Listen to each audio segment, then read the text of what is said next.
মানুষ পৃথিবীর নানা বিষয়ে ভুল ধারণা পোষণ করে। যেমন বাঙালি এখনো ভাবে যে লোক সারাক্ষণ ইংরেজি বলে সে হয়তো খুব জ্ঞানী। ঠিক তেমনি পৃথিবীর বহু মানুষ মনে করে মধ্যপ্রাচ্য মানেই 24 ঘন্টা যুদ্ধ, বোমা আর ধোঁয়া। ওখানে শিশুরা জন্মায় হেলমেট পরে, আর আজান শেষ হতেই কোথাও না কোথাও ক্ষেপণাস্ত্র উড়ে যায়। বাস্তবতা এত সরল নয়। সাধারণত মধ্যপ্রাচ্যের 1-2টি দেশে যুদ্ধ চললেও অধিকাংশ দেশই কোনো না কোনোভাবে শান্তিতে থাকে।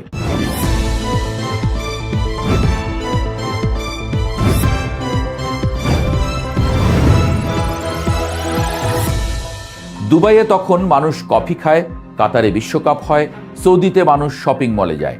যুদ্ধের ছবিগুলো এত প্রবলভাবে সংবাদে আসে যে মনে হয় পুরো অঞ্চলটাই আগুনের গোলা। কিন্তু 2026 সালে সেই পুরনো বাক্য আর বলা যাচ্ছে না। এবার সত্যিই মধ্যপ্রাচ্য যুদ্ধে আছে। পুরো অঞ্চল যেন একসাথে আগুনে জ্বলে উঠেছে। 2026 সালের 28 ফেব্রুয়ারি যুক্তরাষ্ট্র, ইসরায়েল এবং ইরানের মধ্যে যে যুদ্ধ শুরু হয় সেটি মধ্যপ্রাচ্যের মানচিত্রকে মুহূর্তেই কাঁপিয়ে দেয়। তবে এই যুদ্ধ কোনো সীমান্তে আটকে থাকেনি, বরং কয়েক ঘন্টার মধ্যেই আগুন এমনভাবে ছড়ায় যেন পাশের বাসার রান্নাঘরে আগুন লাগলে পুরো মহল্লা বালতি হাতে দৌড়ায়। পার্থক্য শুধু এই যে এখানে পানির বালতির বদলে ছিল ক্ষেপণাস্ত্র, ড্রোন আর যুদ্ধ বিমান। যুদ্ধের শুরুটা হয় যখন যুক্তরাষ্ট্র ও ইসরায়েল ফেব্রুয়ারিতে ইরানে বিমান হামলা চালায়। ইরানও সে জাতের দেশ নয় যে চুপচাপ বসে থাকবে। সঙ্গে সঙ্গে তারা পাল্টা আঘাত হানে। বাহরাইন, কুয়েত, সৌদি আরব এবং সংযুক্ত আরব আমিরাতে হামলা চালানো হয়। শুধু সামরিক ঘাঁটি নয়, বেসামরিক এলাকাও আঘাতের শিকার হয়। অর্থাৎ যুদ্ধটা এমন পর্যায়ে পৌঁছায় যেখানে আপনি নিরপেক্ষ থাকতে চাইলেও পারবেন না, কারণ ক্ষেপণাস্ত্র তো পাসপোর্ট দেখে পড়ে না। এরপর কয়েকদিনের মধ্যেই ইরানের হামলার তালিকায় যোগ হয় ইরাক, জর্ডান, ওমান, কাতার, সিরিয়া এবং অবশ্যই ইসরায়েল। এমনকি প্রথম সপ্তাহ শেষ হতে না হতেই তুরস্কেও হামলার চেষ্টা হয়। অঞ্চল ছাড়িয়ে আজারবাইজান এবং সাইপ্রাসেও আঘাত পৌঁছে যায়। মজার ব্যাপার হলো কেউ আনুষ্ঠানিকভাবে যুদ্ধ ঘোষণা করেনি। আজকাল যুদ্ধের আর ভদ্রতা নেই। আগে রাজারা চিঠি পাঠাতো, দূত যেত, ঢাক বাজত। এখন হঠাৎ করেই রাতের আকাশে ড্রোন দেখা যায়, আর সকালবেলা মানুষ জানতে পারে যুদ্ধ শুরু হয়ে গেছে। বর্তমানে সরাসরি হামলা চালাচ্ছে যুক্তরাষ্ট্র, ইসরায়েল ও ইরান। কিন্তু বাস্তবে অন্তত 11টি মধ্যপ্রাচ্যের দেশ এই যুদ্ধে জড়িয়ে গেছে। 8 এপ্রিল যুদ্ধবিরতি শুরু হয় 2 সপ্তাহের জন্য, পরে সেটি বাড়ানো হয়। কিন্তু মধ্যপ্রাচ্যের যুদ্ধবিরতি অনেকটা বাঙালির ডায়েটের মতো, মুখে আছে, বাস্তবে নেই। সবাই জানে এটি স্থায়ী শান্তির নিশ্চয়তা নয়। যুদ্ধ আবার শুরু হতে পারে, বরং অনেকে মনে করে এটি ঝড়ের আগের সাময়িক নীরবতা। এই যুদ্ধের কারণও কম নয়। একটি বড় কারণ ইরানের পারমাণবিক কর্মসূচি। 2025 সালের জুনের 12 দিনের যুদ্ধে দাবি করা হয়েছিল ইরানের পারমাণবিক সক্ষমতা ধ্বংস করা হয়েছে। কিন্তু যুক্তরাষ্ট্র পরে আবার উদ্বেগ প্রকাশ করতে থাকে। ব্যাপারটা অনেকটা সেই ছাত্রের মতো যে বলে, স্যার বই বাসায় রেখে এসেছি, অথচ শিক্ষক তার ব্যাগের ভেতর থেকেই বই বের করে ফেলেন। পশ্চিমা বিশ্ব বিশ্বাস করতে পারছিল না যে ইরানের পারমাণবিক স্বপ্ন সত্যি শেষ হয়েছে। আরেকটি কারণ ছিল ইরানের প্রচলিত অস্ত্র দিয়ে যুক্তরাষ্ট্রে হামলার সম্ভাবনা। এর সঙ্গে যুক্ত হয় শাসন পরিবর্তনের প্রশ্ন। ট্রাম্প প্রশাসন মুখে বলেছে তাদের লক্ষ্য ইরানের সরকার পরিবর্তন নয়, কিন্তু একই সঙ্গে তারা ইরানি নাগরিকদের আবার বিক্ষোভে নামতে উৎসাহিত করেছে। ইসরায়েলেরও নিজস্ব হিসাব আছে। তারা ইরানকে নিজেদের সবচেয়ে বড় আঞ্চলিক হুমকি মনে করে। তাই এই যুদ্ধে তাদের আগ্রহ নতুন কিছু নয়।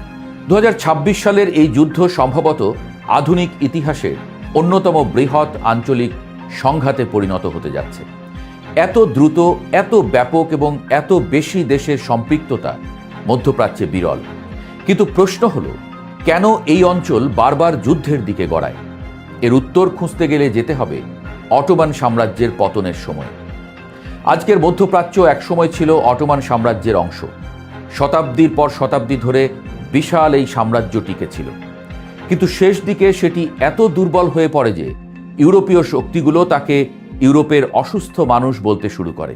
1922 সালে সাম্রাজ্যের পতন হয়।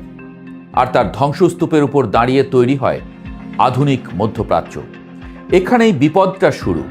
ব্রিটেন ও ফ্রান্স এসে মানচিত্রে দাগ টেনে নতুন নতুন দেশ বানিয়ে দিল। তারা স্থানীয় জাতিগত, ধর্মীয় বা উপজাতীয় বাস্তবতা নিয়ে মাথাই ঘামায়নি। ফলে একই দেশের ভেতরে এমন সব জনগোষ্ঠীকে একসঙ্গে বসবাস করতে বাধ্য করা হয় যাদের মধ্যে শত শত বছরের বিরোধ ছিল, যেমনটা ভারতীয় উপমহাদেশে করে গেছে আর কি। কোথাও সুন্নি শিয়া বিভাজন, কোথাও আরব কুর্দি দ্বন্দ্ব, কোথাও উপজাতীয় প্রতিযোগিতা। এক একটা দেশ হয়ে ওঠে প্রেসার কুকার, বাইরে পতাকা, ভেতরে ফুটন্ত অসন্তোষ।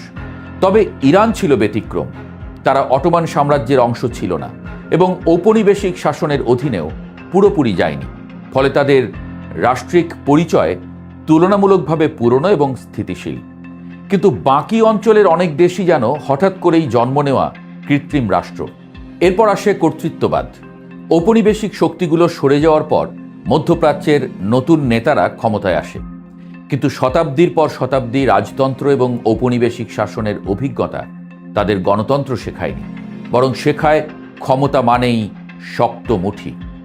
ফলে অধিকাংশ দেশে গড়ে ওঠে কর্তৃত্ববাদী শাসন। এই শাসন ব্যবস্থায় বিরোধিতা মানেই বিপদ। শান্তিপূর্ণ বিক্ষোভ হোক বা রাজনৈতিক সমালোচনা, সব কিছুকে প্রায়ই দমন করা হয়। কোথাও সেটা গুমে গিয়ে শেষ হয়, কোথাও গৃহযুদ্ধে। এর সবচেয়ে বড় উদাহরণ আরব বসন্ত। 2010 সালের শেষ থেকে 2013 সালের শুরু পর্যন্ত মধ্যপ্রাচ্য ও উত্তর আফ্রিকা জুড়ে মানুষ রাস্তায় নামে। তারা দুর্নীতি, বেকারত্ব, পুলিশি নির্যাতন ও স্বৈরশাসনের বিরুদ্ধে প্রতিবাদ করে। মিশর, লিবিয়া, তিউনিশিয়ায় সরকার পড়ে যায়। ইয়েমেনে সরকার ক্ষমতাচ্যুত হলেও শুরু হয় গৃহযুদ্ধ, যা আজও চলছে। সেই সময়ে সিরিয়ায় সরকার টিকে যায়, কিন্তু দেশটি 14 বছরের রক্তক্ষয়ী গৃহযুদ্ধে ডুবে যায়। এর সঙ্গে যোগ হয়েছে ইসলামী চরমপন্থার উত্থান। মধ্যপ্রাচ্যে বহু জাতি ধর্মীয় সংখ্যালঘু বাস করে: খ্রিস্টান, আলাওয়াইট, দ্রুজ, ইয়াজিদি, কুর্দি। অধিকাংশ সময় তারা সংখ্যাগরিষ্ঠ সুন্নি জনগোষ্ঠীর সাথে সহাবস্থান করেছে। কিন্তু চরমপন্থীরা প্রায়ই তাদের লক্ষ্যবস্তু বানায়। বিশেষ করে সিরিয়ায় এখন এটি ভয়াবহ রূপ নিয়েছে। গৃহযুদ্ধের পর এমন একজন প্রেসিডেন্ট ক্ষমতায় এসেছে যিনি একসময় আল কায়েদার সিরিয়ার শাখা প্রতিষ্ঠা এবং নেতৃত্ব দিয়েছিলেন। ফলে সংখ্যালঘুদের বিরুদ্ধে হামলা সাধারণ ঘটনায় পরিণত হয়েছে। যখন ইয়াজিদিদের হত্যা করা হয়, যখন গির্জায় বোমা পড়ে, যখন কোনো গ্রাম ধর্মীয় পরিচয়ের কারণে নিশ্চিহ্ন হয়, তখন আন্তর্জাতিক সংবাদ মাধ্যম সেই দৃশ্য ছড়িয়ে দেয়। আর পুরো পৃথিবীর মানুষ আবারও বলে মধ্যপ্রাচ্য মানেই যুদ্ধ। কিন্তু এই অঞ্চলের সংঘাতের সবচেয়ে বড় অধ্যায়গুলোর একটি নিঃসন্দেহে ইসরায়েলকে ঘিরে। ইসরায়েলের অস্তিত্বকে কেন্দ্র করে মধ্যপ্রাচ্যে বহু যুদ্ধ হয়েছে। 1920-এর দশকে ব্রিটিশ শাসনের সময় ইহুদিদের ব্যাপকভাবে এই অঞ্চলে ফিরিয়ে নিয়ে আসা শুরু হয়। তারা এমন এক ভূখণ্ডে আসে যেখানে আরব জনগোষ্ঠী সহস্র বছর ধরে বসবাস করছিল। সংঘাত তখনই শুরু হয়। পরবর্তী দশকগুলোতে তা আরও তীব্র হয়। দুইবার ইন্তিফাদা হয়। ইসরায়েল ও ফিলিস্তিনিদের মধ্যে সংঘর্ষ বহুবার যুদ্ধে রূপ নেয়। সর্বশেষ বড় উদাহরণ 7 অক্টোবর 2023-এর ইসরায়েল গাজা যুদ্ধ। ইসরায়েলের প্রতিবেশী দেশগুলোর সাথেও একের পর এক যুদ্ধ হয়েছে। 1948 সালে রাষ্ট্র প্রতিষ্ঠার কয়েক ঘন্টার মধ্যেই যুদ্ধ শুরু হয়। তারপর থেকেই ইসরায়েল 7টি বড় যুদ্ধ করেছে, অসংখ্য সীমান্ত সংঘাত করেছে, গাজার বিরুদ্ধে দীর্ঘ সামরিক অভিযান চালিয়েছে। ফলে মধ্যপ্রাচ্যের যুদ্ধের হিসাব করতে গেলে ইসরায়েল ফিলিস্তিন প্রশ্ন এড়িয়ে যাওয়া যায় না। এটি যেন এমন এক পুরনো ক্ষত যা শুকাতে চাইলেই কেউ না কেউ আবার খুঁচিয়ে দেয়। একসময় বলা যেত মধ্যপ্রাচ্যে যুদ্ধের সুনাম আছে, কিন্তু অধিকাংশ দেশ শান্তিতে থাকে। এখন সেই বাক্য আর পুরোপুরি সত্য নয়। 2026 সালের যুদ্ধ মধ্যপ্রাচ্যের অধিকাংশ দেশকে সরাসরি বা পরোক্ষভাবে জড়িয়ে ফেলেছে। অঞ্চলটি এখন সত্যিই যুদ্ধে আছে।